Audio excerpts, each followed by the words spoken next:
Thomas Weaver entered the world on a cold autumn night in 1874, in a small, wind-bitten cabin tucked deep within the folds of the Appalachian Mountains of West Virginia.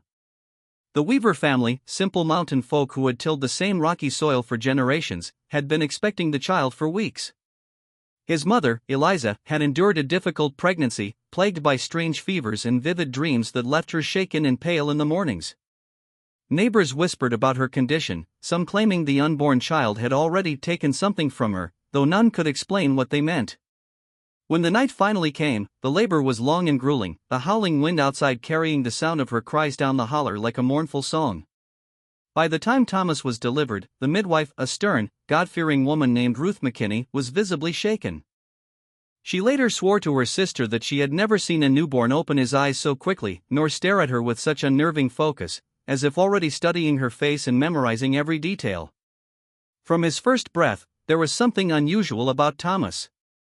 He did not wail like most infants, but instead let out a short, sharp cry, then fell silent, his gaze scanning the dim, lamplight-filled room with a calmness that unsettled those present. His father, Henry Weaver, was proud but uneasy, remarking more than once that the boy seemed too awake for his own good. In those first days, his behavior only deepened that impression. He rarely fussed, never startled at loud noises, and seemed to track movements around him with deliberate precision, the way a grown man might. Visitors from nearby farms came to see the new child, and while many cooed over his dark, steady eyes, others left quickly, muttering that there was something old in his expression.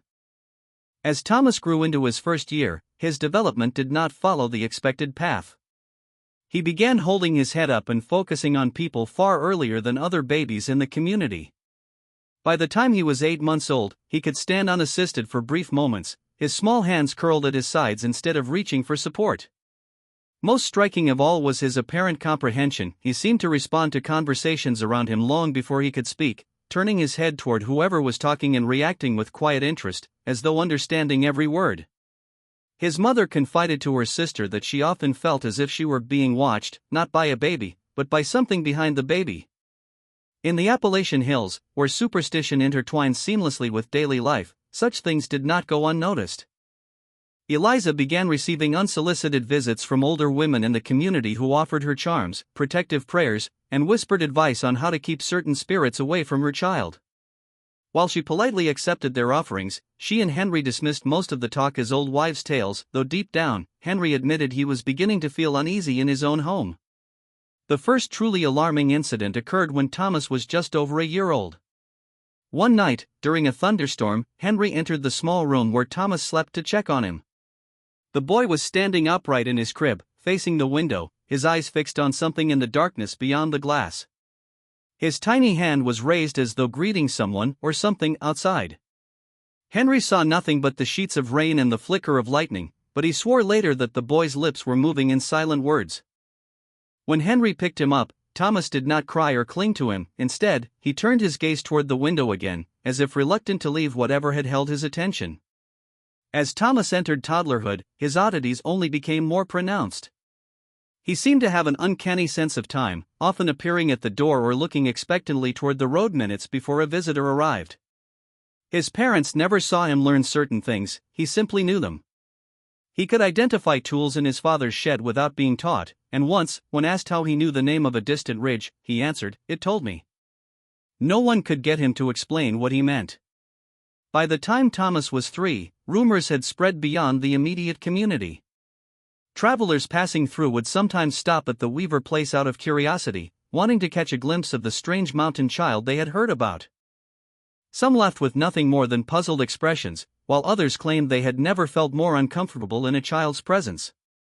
His stare, they said, made them feel exposed, as though their innermost thoughts were being weighed and measured. Even in those early years, long before the incidents that would make him a figure of local legend, it was clear to everyone who met him that Thomas Weaver was not like other children of the Appalachian Hills. His beginnings were marked not by innocence, but by an unshakable sense of mystery, a quiet intensity that seemed too large for such a small body, and an unspoken question that no one, not his parents, not the midwife, not the watchful neighbors, could answer. By the time Thomas Weaver was old enough to walk confidently through the narrow paths between the Weaver cabin and the surrounding woods, the signs that he was not like other children had become impossible to ignore. His intelligence revealed itself in ways that unsettled those who witnessed it. He did not babble aimlessly or play in the dirt the way most children his age did. Instead, he observed. He would sit on a rock for hours, silently watching the movement of insects, the sway of branches in the wind, or the ripples on the surface of a creek. His gaze was not one of idle curiosity, but of careful study, as though he were gathering information no one else could see. Adults found it difficult to engage him in the light-hearted chatter typical of a boy barely past toddlerhood. Instead, when Thomas did speak, his words were clear, deliberate, and far too mature for his age. He asked questions about things no one had taught him, about why certain stars disappeared in winter, why the old oak tree by the church leaned the way it did, why people cried when they were alone. One particularly unnerving moment occurred when Thomas was around 4 years old. The Weaver family had gathered with neighbors to help repair the roof of the local schoolhouse. While the adults worked, Thomas wandered the edge of the clearing, quietly examining the tools and materials. At one point, he picked up a hammer, turned it over in his hands, and remarked that it would break before the day was done because of the crack in the wood where it meets the iron. No one had noticed anything unusual, but later that afternoon, the hammer's handle snapped clean in two exactly where he had pointed. Some dismissed it as coincidence, but others began to whisper that the boy had a way of knowing things before they happened.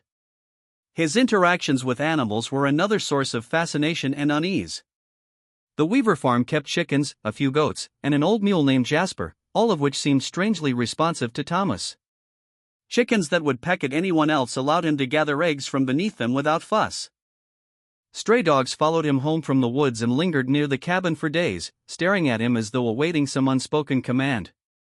Once, during a particularly harsh winter, the mule refused to leave its stall for Henry or Eliza, yet walked calmly out into the snow when Thomas approached, leading it to the far shed without a rope or a word. Those who witnessed it said the mule's eyes looked almost human in that moment, as though it recognized him as something beyond a child. By the time he was 6, Thomas's strange behaviors had drawn attention from more than just the neighbors. A traveling schoolteacher, passing through on his way to a larger town, stopped by the Weaver home after hearing about the boy.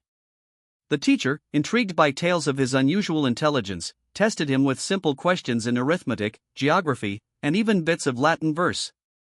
To his astonishment, Thomas answered correctly far more often than expected for a child with no formal schooling. When asked how he knew such things, Thomas simply replied, "I've always known them." The teacher left unsettled, telling Henry in private that the boy's mind seemed older than his body, as though he were remembering rather than learning. Perhaps the most disturbing accounts came from those who swore Thomas's presence could affect the emotions of those around him. On more than one occasion, neighbors left the Weaver cabin in tears without knowing why. Others claimed they felt strangely calm in his presence, as if a weight had been lifted from them, only for the feeling to vanish the moment he turned his gaze elsewhere. One woman described it as being pulled into a deep river where you can't tell if you're drowning or floating. Such descriptions only added to the growing sense that Thomas was not simply gifted, but something altogether different, something that blurred the line between natural and unnatural. The boy's apparent foreknowledge began to unsettle even his parents. One spring morning, Thomas told his mother to keep Henry from going to the mill that day, insisting the water wheel would break and injure someone. Eliza tried to laugh it off, but when she later heard that the wheel had indeed splintered, sending a shard of wood into the miller's leg, she stopped speaking of the incident altogether. Henry, though outwardly dismissive, began avoiding arguments with the boy, wary of the quiet certainty in his eyes. By the close of his 7th year, the people of the valley no longer spoke of Thomas Weaver as an ordinary child. In hushed tones, they referred to him as the Weaver Boy or the Mountain Child, as if his very name carried weight. Parents cautioned their children not to stare at him too long, yet some found themselves drawn to his presence despite their unease. He seemed to carry an invisible gravity, a pull that no one could explain, and an awareness that no one his age should possess. When Thomas Weaver's strange abilities and unsettling behaviors began to reach ears beyond his isolated Appalachian Valley, curiosity turned into a cautious investigation by the medical minds of the time. In the late 19th century, rural West Virginia had little in the way of formal healthcare. Most illnesses were treated with folk remedies, and doctors were few and far between. Yet word of a boy who could predict events, remember things he had never been taught, and affect the moods of others eventually drew the attention of physicians traveling through the region. The first was Dr. Samuel Pritchard, a middle-aged doctor from Charleston who had come to the mountains to visit a patient suffering from consumption. He stopped at the Weaver cabin one autumn evening in 1881, curious to see if the rumors had any truth to them. Thomas, now 7, was sitting quietly by the hearth, carving shapes into a piece of wood with a small knife. When Dr. Pritchard introduced himself, Thomas looked up and greeted him by name, despite never having met or heard of him before.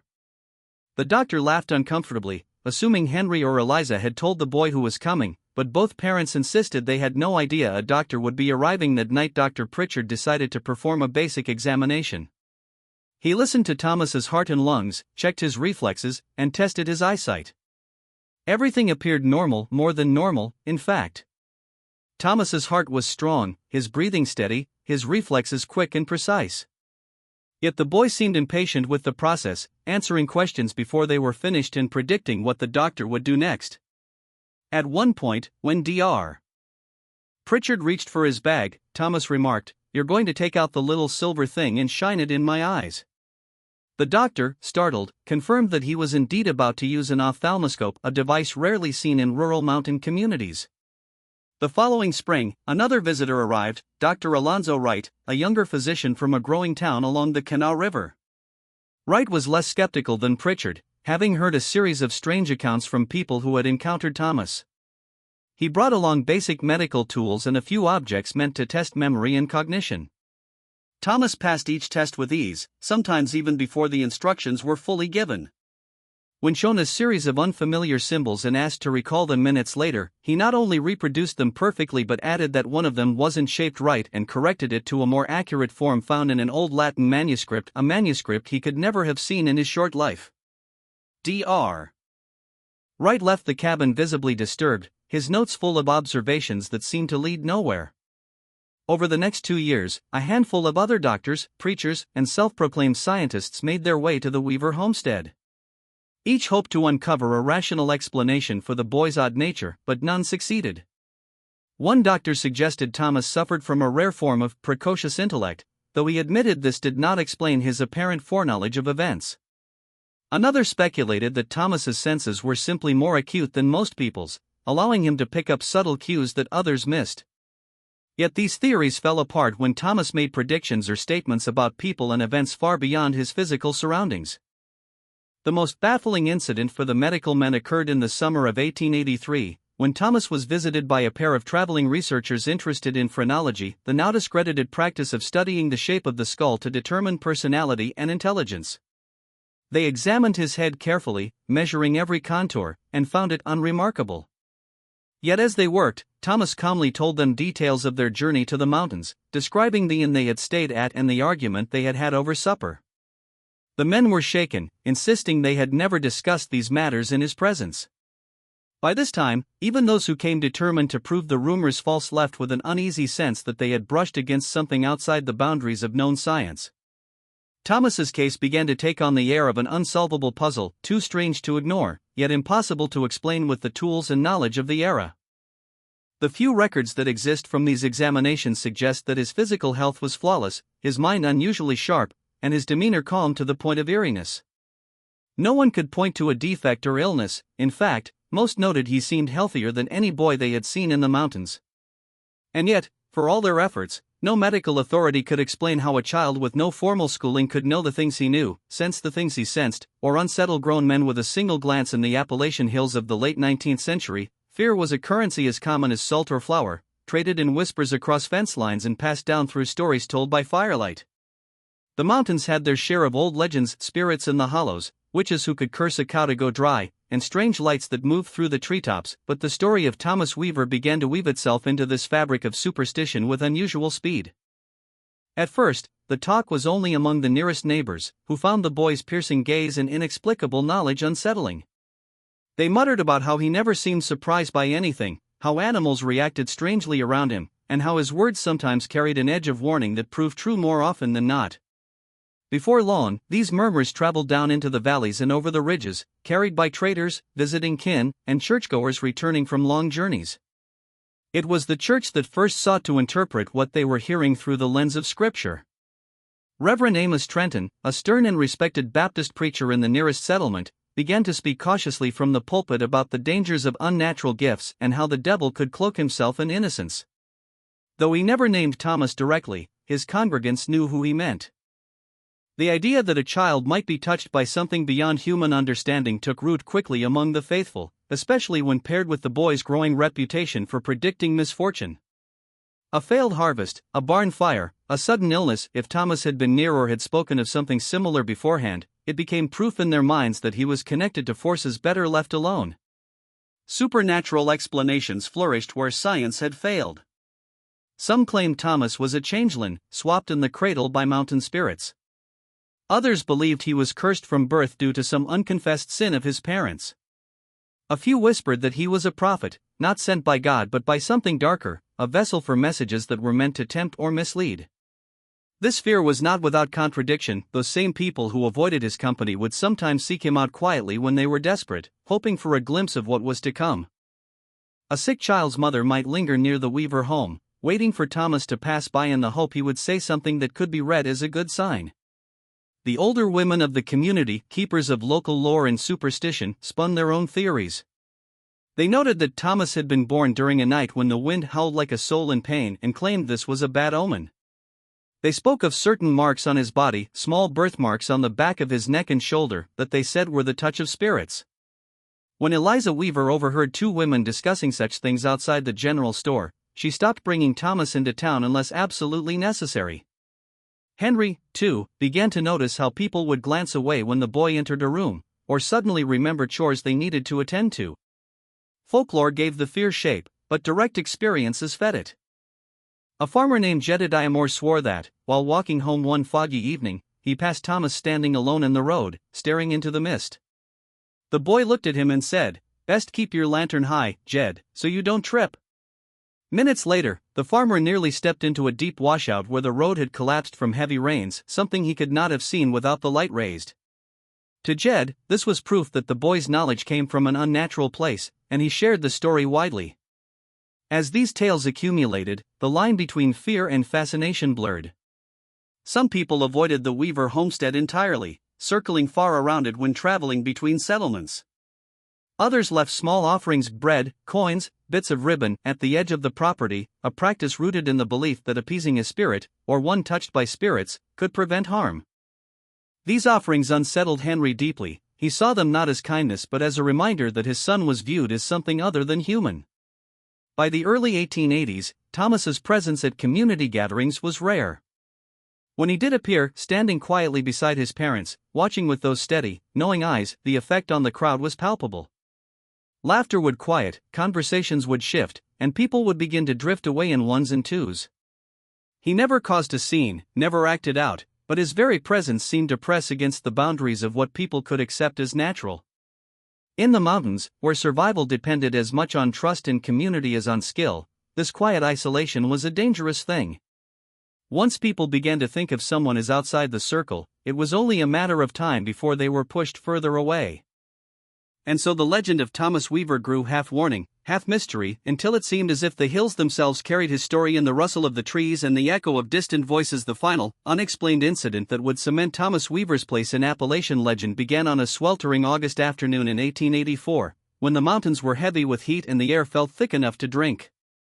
That summer had been marked by strange weather, weeks of sudden storms followed by stretches of stillness so complete that even the insects seemed reluctant to move. On that particular day, Henry Weaver had gone into the lower pasture to mend a section of fence that had come loose, while Eliza busied herself inside with canning peaches.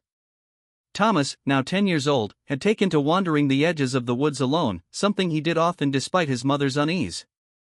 Not long after midday, a neighbor's daughter, Sarah Miller, came running to the Weaver home in a state of panic.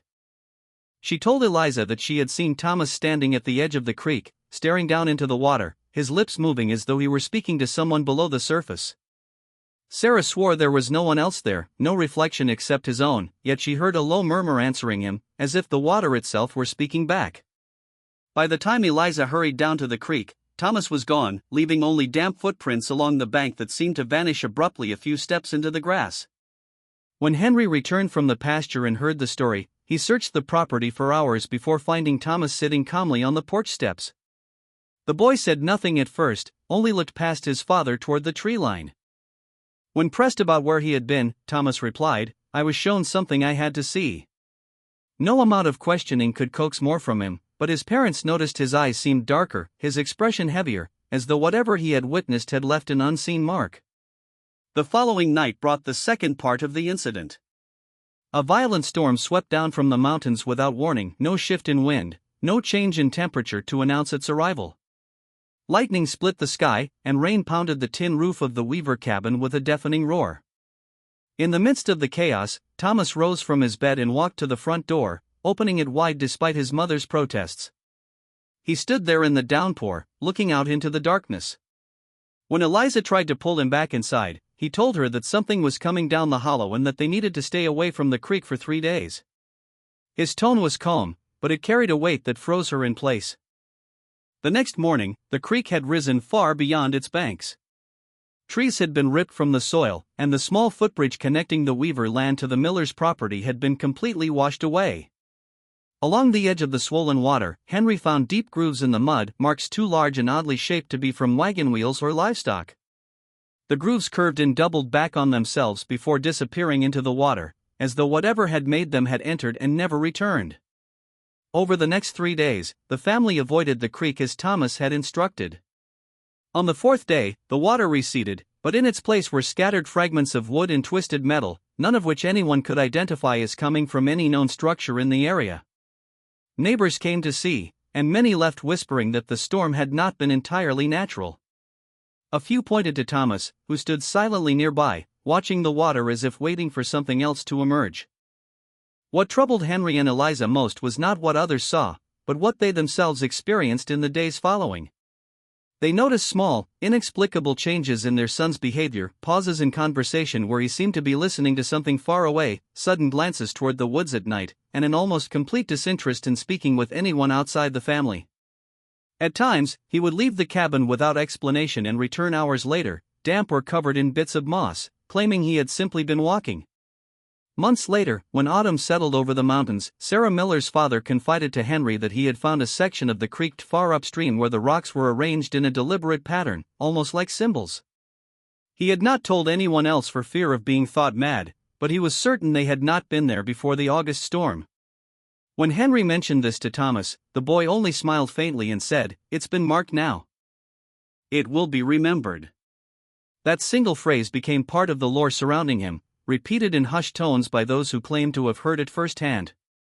No one ever agreed on what exactly had happened during those strange August days, whether Thomas had foreseen a natural disaster, called it into being, or merely stood as a witness to something the rest of the valley could not comprehend, but it was from that point forward that even the most skeptical neighbors began to speak of him as if he were no longer entirely one of their own. The years after the August storm did nothing to diminish the strange hold Thomas Weaver had on the imagination of the Appalachian community.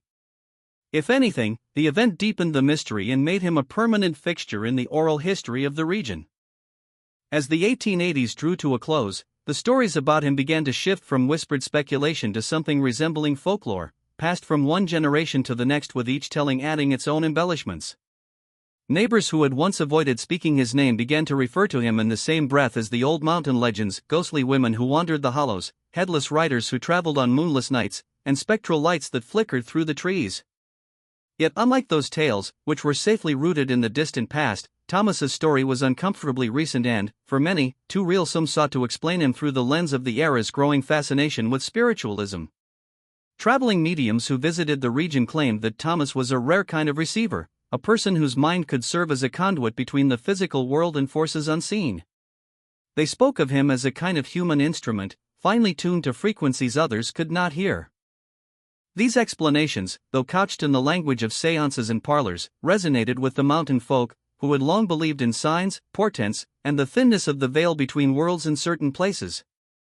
A few even speculated that the Appalachian Range itself, with its ancient stones and hidden valleys, had shaped Thomas into what he was, born of the mountains in more than just the literal sense. Others clung to darker theories. The more religious among them believed Thomas's abilities were temptations, tests meant to lead people away from God. Reverend Trenton, who had hinted at such ideas years earlier, now spoke openly of the Weaver boy as an example of how the devil could hide in plain sight. His sermons, delivered with growing urgency, warned of what could happen if the community tolerated the presence of someone so clearly marked by the unnatural. These words fed a quiet but persistent current of unease that ran beneath daily life, a tension that flared whenever Thomas appeared unexpectedly in public.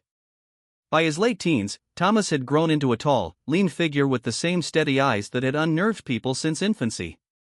His interactions with others were minimal, yet the stories surrounding him multiplied.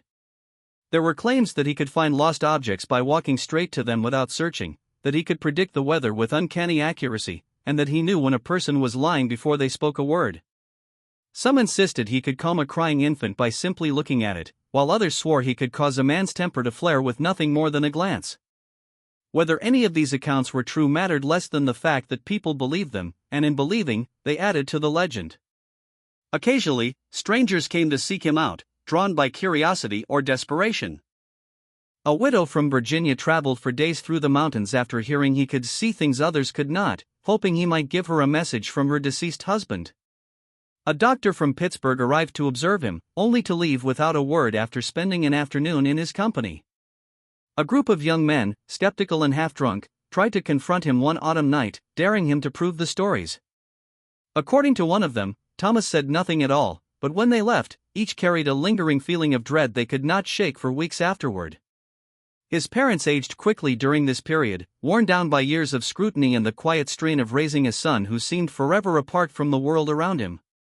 After Henry's death in 1892, Thomas became more reclusive, spending long stretches alone in the woods and emerging only for brief visits into town. Those who crossed his path often described a strange stillness about him, as if he carried the silence of the mountains inside him. It was during these years that the last confirmed sightings occurred, each one feeding into the growing mythology. Then, sometime in the mid-1890s, Thomas simply disappeared. No one saw him leave, and no trace of him was ever found. The Weaver cabin eventually fell into disrepair, reclaimed by vines and moss, its chimney leaning at a precarious angle. Locals avoided the property, saying it was bad ground and that on certain nights you could still see a tall, thin figure standing at the edge of the creek, watching the water. The absence of a clear ending only strengthened the legend, leaving it open to endless retelling and interpretation. For decades after, the name Thomas Weaver surfaced in stories told to children as warnings, in whispered conversations during storms, and in the private recollections of those who claimed to have met him. He became part of the unspoken history of the mountains, an example of how a single person could blur the boundary between fact and superstition, between the natural and the unknowable, until the two became impossible to separate.